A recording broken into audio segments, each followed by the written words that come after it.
Another case study that I want to bring to the attention of people out in the community and maybe watching these videos at times is in regards to a guardianship process. Now, even though you might think of it as family law, guardianship really comes under the probate court.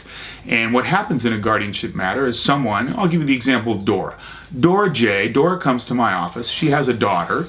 Dora's approximately 60 years old. Her daughter's about 30 years old. And the daughter has 3 children. So Dora has 3 grandchildren. Everything was going well for Dora and her daughter until Dora's daughter got into drugs and alcohol.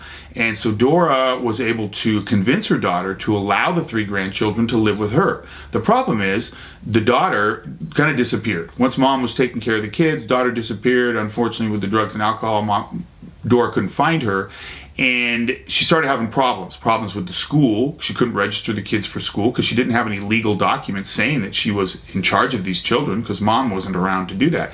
And as an aside note, birth father we'll call him, had left almost 4 years prior to Dora coming to me, and no one knew where he was. Father was off the Richter scale. No one could find him, off the radar, and so we just have daughter and Dora. So Dora comes to me and says, look, Mark, you at County Law Center advertised to be able to help people with this, and we were able to help her. What we're able to do is file an emergency guardianship action, and within 4 days, get her the legal papers to temporarily be in charge of the kids, with a permanent hearing set down the road.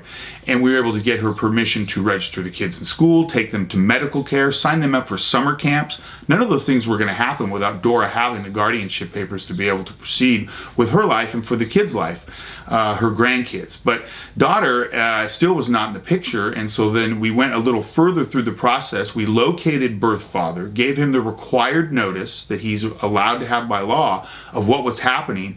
He didn't have the ability to care for these kids. He had some problems of his own, so there wasn't much of a fight, if you want to say, in this regard, but we did have to go through the entire court process to get her permanent guardianship papers.